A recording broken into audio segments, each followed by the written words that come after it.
Bismillahirrahmanirrahim. Assalamualaikum warahmatullahi wabarakatuh. Perkenalkan, nama saya Asnaini dari program studi bioteknologi dengan stambuk F1D2 19002. Di sini saya akan memaparkan beberapa hal tentang PT Pertamina. Pertamina sendiri merupakan perusahaan yang bergerak dalam bidang energi yang meliputi minyak, gas, energi baru, dan terbarukan. Pertamina sendiri merupakan perusahaan penghasil minyak dan gas bumi terbesar di Indonesia. Pertamina merupakan hasil dari gabungan dua perusahaan, yaitu perusahaan Pertamin dan Permina, yang didirikan pada tanggal 10 Desember 1957. Berikut video sedikit gambaran tentang PT Pertamina. In 2024, Pertamina's aspiration have been set to become a leading global energy company with market valuation of $100 billion. Kilang Pertamina International.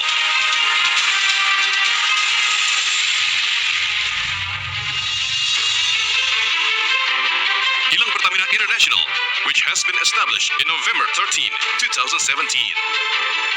Vision as a world-class oil refinery and petrochemical company.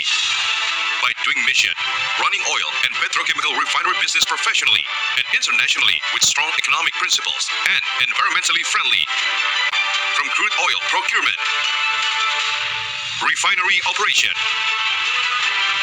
product commercialization, including development of the project infrastructure. Nah, Pertamina menyelenggarakan usaha minyak dan gas bumi di sektor hulu hingga hilir.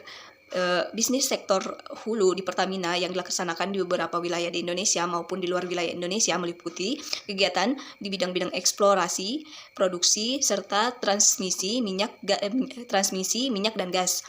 Untuk mendukung kegiatan eksplorasi dan produksi tersebut, Pertamina juga menekuni bisnis jasa teknologi dan pengeboran, serta aktivitas lainnya yang terdiri atas pengembangan energi panas bumi.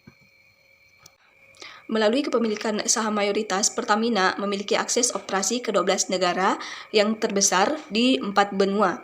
Pada masa mendatang, Pertamina menargetkan 650.000 BOEPD di tahun 2025 dari operasi internasional. Sebagai bagian dari target produksi, Pertamina menargetkan yaitu 1,9 BOEPD di tahun 2025 dalam upaya nyata menuju ketahanan dan kemandirian energi Indonesia.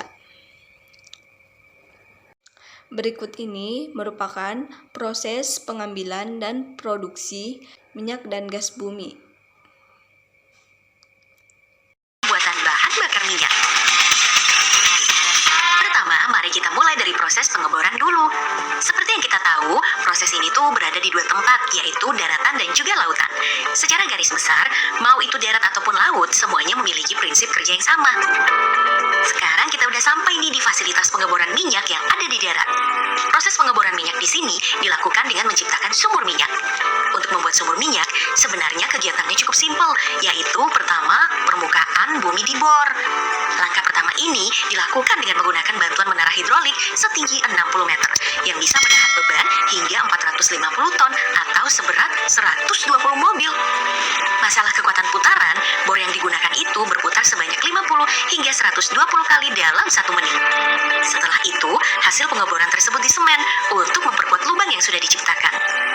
Kegiatan ini yang kemudian terus diulang hingga nantinya bor mencapai sumber minyak.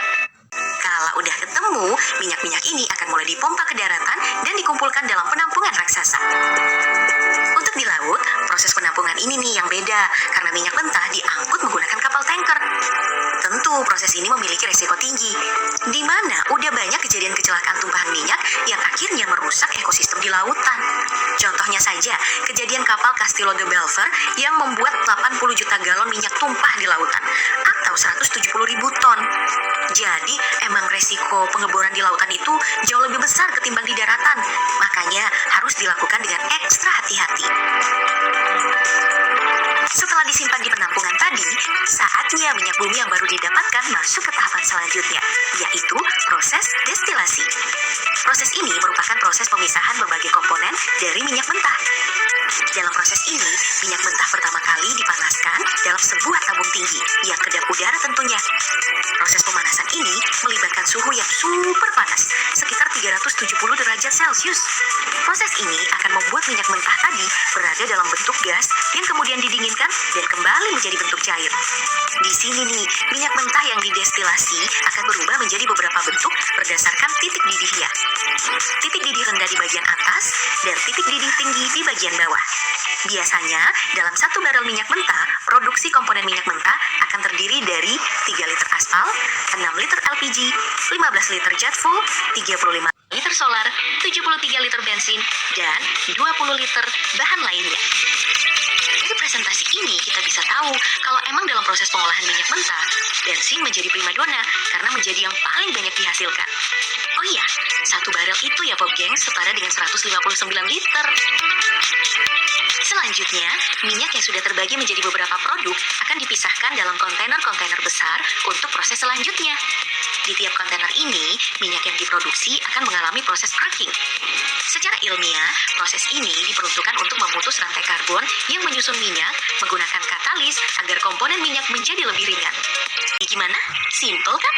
Yang dapat saya sampaikan, kurang dan lebihnya mohon dimaafkan. Wabillahi taufiq wal hidayah. Wassalamualaikum warahmatullahi wabarakatuh. Sekian dan terima kasih.